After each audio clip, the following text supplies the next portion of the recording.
Es un adolescente que tiene 15 años. Hoy por la mañana, pues está acusado de feminicidio, ¿no?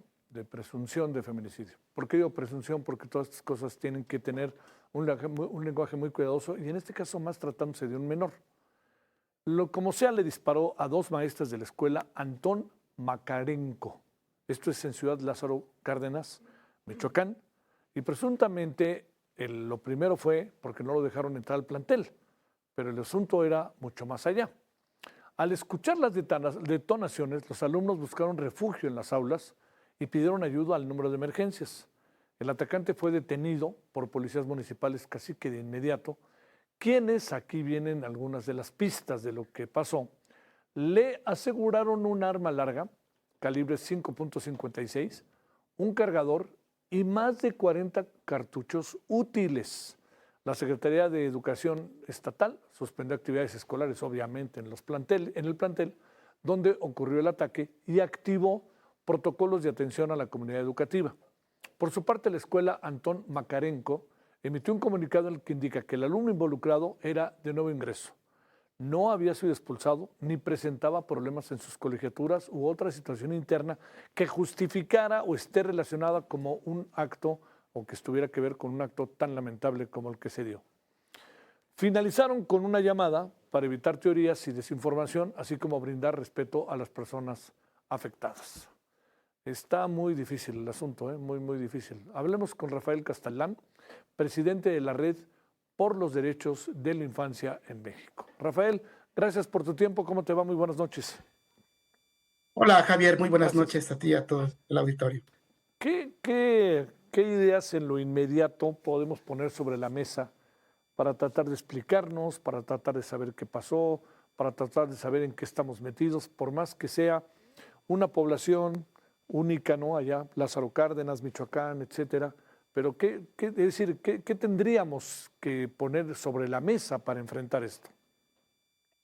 Bueno, mira, me parece que de entrada, pues toda la solidaridad con las víctimas, con las familias de estas dos maestras también, pero también la solidaridad de repente con las familias, los amigos, los compañeros de este joven que lamentablemente pues llegó a cometer este asesinato, valga la redundancia. Y bueno, algo que nosotros decimos es que pues es el fallo también de un sistema estructural, es el fallo de las políticas públicas en nuestro país y sobre todo esta violencia estructural que se vive, pues Michoacán, igual que muchos otros estados, pues está la violencia, la inseguridad está a la orden del día, la presencia del crimen organizado y de repente la normalización de la violencia, pues bueno, son elementos que están ahí presentes y que posibilitan que este tipo de actos se den. Lamentablemente hace algunos años lo veíamos que sucedía en nuestro país vecino y hoy lo miramos aquí, porque pensamos que en estos espacios, cuando la violencia está a la orden del día, pues bueno, no solo están el asunto de la salud mental, por otro lado, ¿no? Sino también el que tengamos acceso, muchas personas tengan acceso de manera muy sencilla a las armas, ¿no? Con este entorno que puede decirse hostil, ¿no? Donde la violencia es el único lenguaje para atender las problemáticas, pues bueno, no es de esperarse que lamentablemente pasen este tipo de cosas, ¿no? ¿Qué tipo de factores pueden influir? Y diría yo, aquí de nuevo el tema, ¿no? Rafael, el tema de las armas que están a la mano, ¿no? A lo mejor el padre la tenía escondida, pero algún día él vio dónde la escondió, en fin, todos este tipo de circunstancias que pasan, pero también es un arma que no es cualquier arma la que tenían en la casa de Omar, ¿no? Claro, lamentablemente muchas familias consiguen de una manera, podríamos decir, ilícita, como si el Estado no nos garantiza la seguridad, muchas familias están recurriendo a armas para asegurarse, ¿no?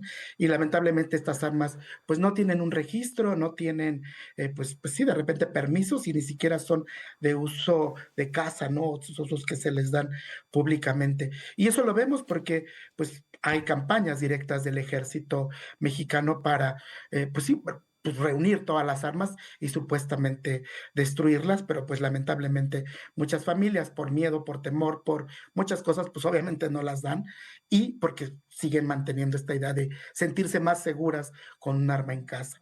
Y yo también quisiera decir que además de esto, un elemento puede ser, o es más bien, la salud mental. Sí. Y bueno, ya hace tiempo, por ejemplo, en las escuelas comenzaron a aplicar un sistema de alerta temprana, de que hay ciertos elementos, ciertos factores que profesoras, profesores pueden mirar y entonces crear alertas y generar ahí pues ciertos protocolos de atención.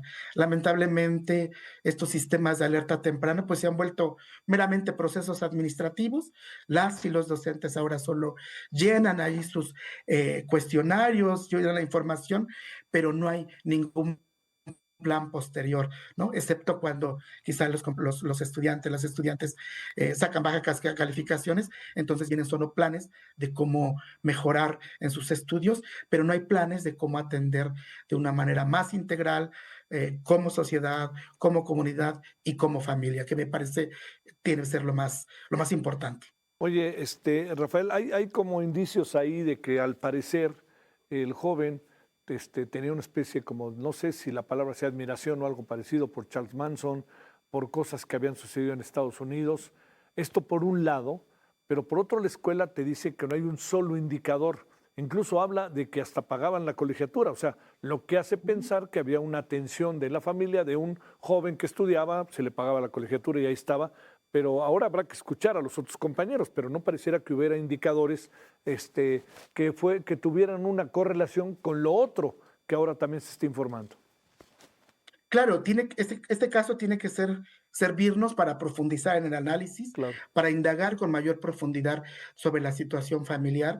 Y también ahora vemos este mundo doble, que es el mundo presencial y el mundo virtual.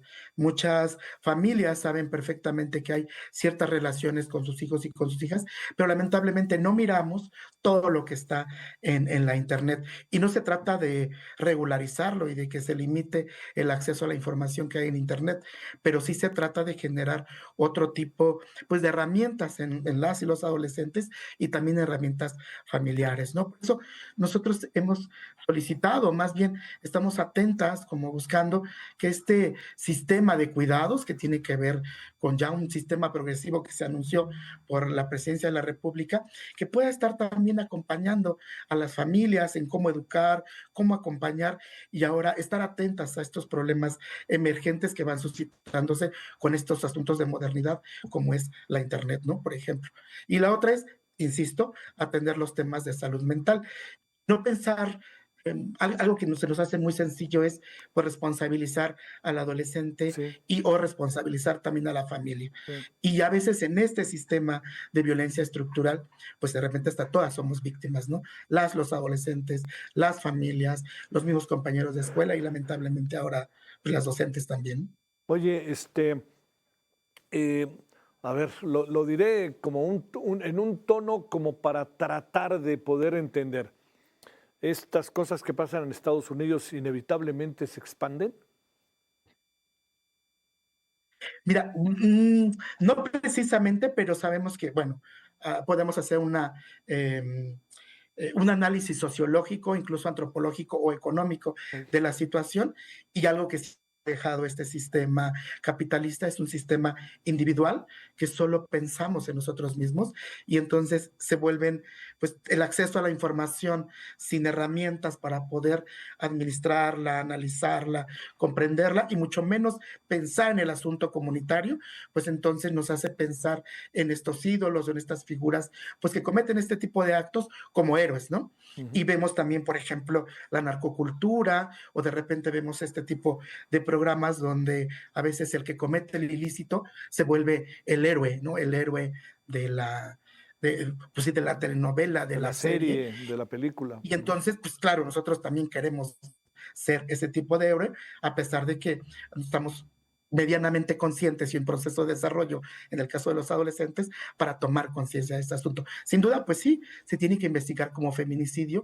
y sin duda, pues hay allí un asunto de conflicto con la ley y pues ya se tendrá pues sí, que afrontar, pero pensar más en un asunto justicia restaurativa creo que ahora nos podría estar ayudando a todas las personas como sociedad para ir pensando en nueva forma de crear justicia, donde pues es un adolescente.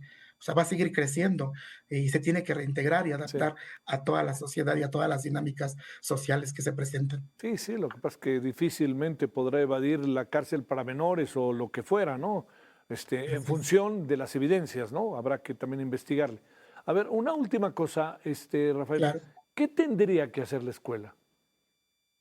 Bueno, de entrada todas las escuelas necesitan, bueno, regresar a este sistema de alerta temprana, tiene que brindar apoyo emocional, pues a los otros estudiantes, insisto, cuando se dan este tipo de actos, no solo las personas pues agredidas directamente son víctimas, están sus familias y están los otros adolescentes. Entonces, la escuela necesita primero atender toda esta situación porque lamentablemente muchos compañeros igual se pueden sentir hasta responsables, ¿no? Y luego crear toda una polémica para criminalizar a este adolescente y me parece que pues no tampoco tenemos que hacerlo, sino más bien empezar a entender de manera más amplia toda la situación que se esté dando y pensar, insisto, en esta violencia estructural y donde sí o sí nos toca resolverla a todas y todos. De algún modo, cuando Sí, construimos colectividad, también nosotras, incluso los medios, los políticos, claro, claro. quienes nos dedicamos a la defensa de los derechos humanos, tenemos que asumir nuestra responsabilidad. Híjole, no, no puedo dejar de pensar, te lo digo, Rafael, qué tragedia, ¿eh? Sí, sin duda, sin duda, sin duda, pero me parece que sí hay que mirar todas señales. Claro, a veces los indicadores que están estandarizados, ¿no? Incluso te digo, el sistema de alerta temprana que se trabajó con UNICEF y con otras organizaciones, pues bueno, hay estos indicadores, pero a veces el mundo cambia, el mundo evoluciona y ahora hay otras señales de alerta que tenemos que no Que estar ignorarlas atentos. y, Sí. mirarlas, ¿no? Ujú. Te mando un gran saludo. Gracias, Rafael, por tu participación. Hasta pronto, muchas Hasta gracias, Jorge. pronto, gracias. Bueno.